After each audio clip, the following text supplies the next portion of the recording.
Alright, John, what kind of bad idea do we have?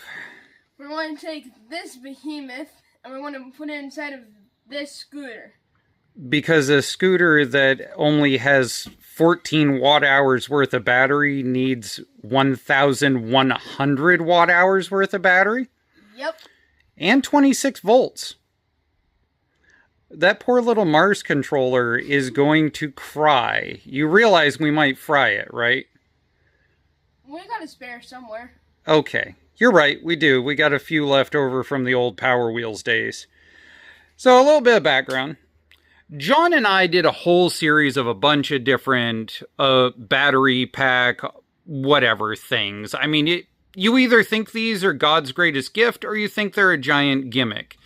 This one here was by a company called Power, and we went to check and see if they still sell them because they were $700 retail, and the Amazon page is Halloween from 2 years ago. Yeah. Yeah, I don't think they exist anymore. And here's part of it. When a lot of these originally came out, they ran 26 volt lithium batteries in them. Almost everything now is 36 and 48 volt when you tear these things apart. So nobody basically makes the battery pack in this stupid thing. And I don't know what they're even selling on Amazon. Probably you'd end up with a box that was covered in 2 years worth of warehouse dust if you ordered something. Anyways, the controller in this is looking for 25 to 26 volts. So, as long as the controller has a limiter in it and doesn't try to suck down every bit of cyber juice this thing can give it, in theory, it should survive. It is rare to find something built with serviceability in mind. I'm amazed. I love this. No wonder people modify these things. 4 bolts. The whole seat comes out. You can replace the battery without anything really other than a Phillips screwdriver. And then you take out 1, 2, 3. This piece kind of lifts up and pops out. And here's all of your wiring, your switches, and your controller, and the battery leads. And that's it. We're into the guts of the whole thing for 7 screws. We got a very sketchy wiring harness we've made. So we're going to plug in the negative. And we're going to plug in the positive and see if we end up with smoke. Whoa. Okay, well that live pulled. All right. That scared me. Okay. On. I don't see any smoke yet. Okay, John, why don't you come over here to get a full view? And... oh, wait a minute. That's why it crackled at me, John. You left the ignition in the on. Oh. Great. Well, we might have fried it because John left it on. Let's try it.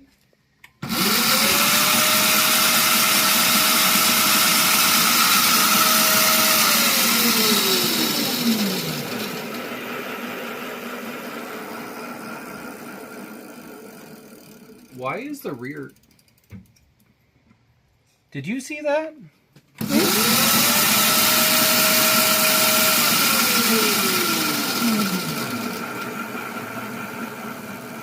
Oh, it wobbles.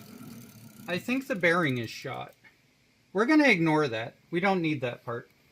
Well, let's see. We got a bundle of cables hoarded over 12 of these things. Another bundle there. And somehow, out of all that Chinesium caca, we end up running a cable I made myself with electrical tape because nobody would sell it to us. Whatever. It is what it is. We've got a Blue Yeti 55 charger, which was the last of their 26 volt line. They actually still sell these to this day because the 55 is still used but not made.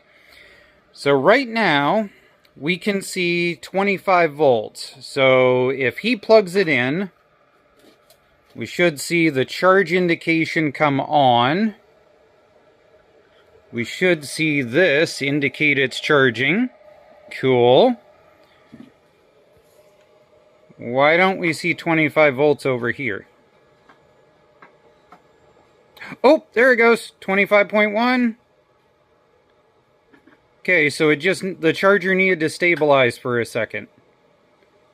Come on, go up one more point. For the love of YouTube, go up to point 2. This is supposed to be a fast charger, but it still says it'll take about 4 hours. I don't think we can stare here for 4 hours. I want to see a point 2, you bugger. Do it. Give me the point 2. Please. There we go. We have charging capability. Now, we already know that we can backfeed to this in order to be able to have USB and 12 volt. Let's be honest. Your scooter does not need 110 volt output. So, I think we should get rid of the 110 volt inverter and mount that in under the seat, the battery pack in underneath, and we can add 110 volt output later as a standalone if you really honestly want it. But I don't think you do, especially since the 110 output on this thing is really janky. I mean, that's your 110 output right there. And it all goes through that itty bitty little plug. Yeah, no. Okay. Jethro's over here playing with the carcass of the top, trying to figure out how different things line up. He's got his new friend Bob with him. Can we see Bob? Bob's upside down. John's over here with an impact that we gutted out so that Jethro can play with it and put sockets onto it and stuff like that. If you have a little kid like Jethro and you can teach them to put sockets on for you, it is a lifesaver when you are stuck underneath a vehicle. It's really helpful. John now knows that he's been manipulated and used during his life. But anyways, Jethro's starting to learn the socket thing and see what fits and what doesn't. On this, we have definitely confirmed that this is nothing more than a 110 inverter. That's it. This thing controls everything else to do with it, including USB, 12 volt out potentially for headlights, and the charge controlling and everything else. So we broke it down to just the battery. I don't do PSAs about safety very often, but I have literally almost killed myself twice with these things, and it's not because of the voltage. These are not taped off because of the voltage. They are taped off because if it shorts directly, this thing will explode. They will literally blow out fumes in a matter of less than 30 seconds that will kill you. It'll flood your entire garage and you will not make it out. That's the reason why our door is wide open with a giant trough of water right there. Because if this thing goes off, it will be going into that trough and we will be getting away from everything to do with the cloud of smoke. Otherwise than that, I did all the dangerous work. Now maybe you should figure out how it fits. I bought this scale for racing, but let's check out what lead versus the lipo comes out to. 9 pounds, 13 ounces. So right on the edge of 10 pounds. This feels heavier. I'm betting by 3 pounds. Oh wow, I was close. 12 pounds, 9 ounces. So yeah, we gained 3 pounds, but probably about 10 times the run time. 3 pounds versus being able to drive it for 10 hours. Yeah, I would take that. Okay. One of the fun perks about being a YouTuber is you get free stuff sent to you in order to test out, use in videos and things like that. You've seen this voltmeter earlier in the video. It's pretty cool. It works. It's like 10 bucks. It's basically a competitor to the Harbor Freight stuff. It's supposed to have a battery indicator testing function that's a lot like the $35 voltmeter that I prefer. I don't know what's going on, but it doesn't work. But on the other hand, if you stick it over here, it does battery testing perfectly fine. You just read it the old school way of numbers. As far as this little battery check tester thing, this is worth the $10 without question. I'll post a link for both of these down below. But this, I like. I know this battery is caca, so let's throw it on here. Whoops. There we go. So we get a bad battery, we get a voltage read. I have noticed that if the voltage is below about 9 volts, this thing doesn't even try to come on. It just says screw it. The other thing is this is usable to test an alternator to see if it kicks on when you start up a vehicle, and that helps out a lot too. That's worth $10. This, you know, if you don't have a Harbor Freight in your area, I think that's worth it also. I'll post a link down below. We are at a state of full-fledged redneck right now. We've got packing foam underneath, lawn tractor tire inner tube, some leftovers from when I redid the bathroom, and a strap that we took off an old game camera when we upgraded them. I'd say that's pretty well about as redneck as it gets. But that should get us started. Our big concern is this kicking stuff up, because we've got to cut out so much of the seat bottom that is potentially going to get hit by stuff. We're going to try to put a panel underneath it or something. But yeah, we're trying to segregate the areas of wetness. Okay. I let John pick the tool to use. He chose the biggest pair of scissors he could find. I think I would have chose a grinder, but yeah. I mean, your head looks like you lost the war with the scissors anyway, so you're just trying for retribution. Old school temporary hot rod trick. If you think that looks like a piece of cutting board from Dollar General, you are correct. Self-tappers, an 1/8 inch hole, and some cutting board. And zip ties, of course. High quality. In the interest of moderate safety, John's going to go through with liquid tape and paint off this along with the screw tabs coming out the bottom. But they're well away from all the rest of the wiring. I can easily pass my fingers underneath there. Well, John, it's time for the most important part. Can you charge a phone with your scooter? Alright, plug it in. Let's see if it'll lay in there. Oh, I saw lights come on. Okay, so hit the big power button, this one.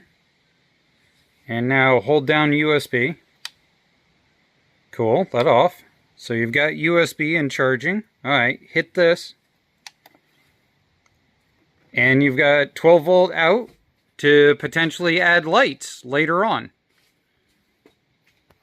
Yeah, that needs an LED in it. Okay, so I think...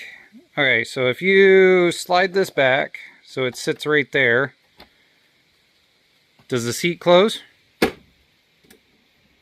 Yep. Sold. Alright, let's put some screws in it and you can take it for a test drive. Yeah. Except not today because it's 20-mile-per-hour hurricane winds. But maybe tomorrow. Okay, stay out of the mud puddles. And if you get blown over by the 20-mile-per-hour wind, not my idea. Okay.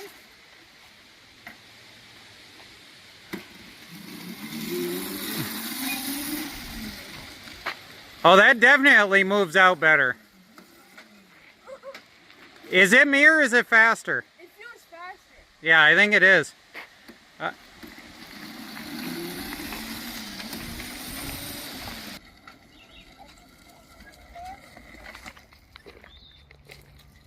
So just in case of an apocalypse, we need to test if it will go off of solar.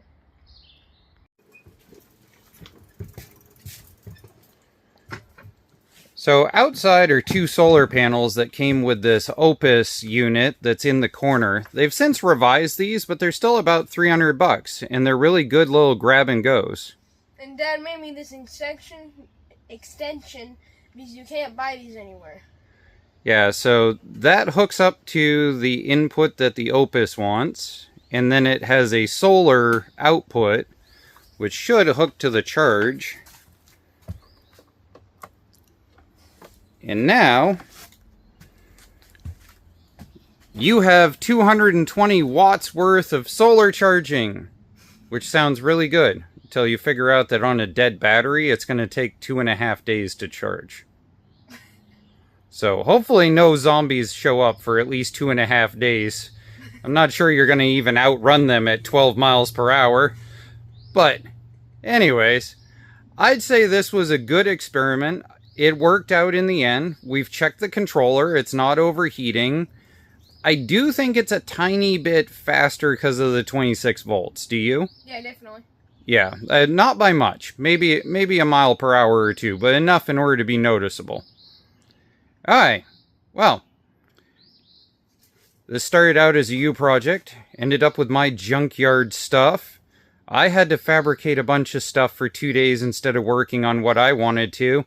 So, thank you guys, and bye-bye. Thank you guys, bye-bye.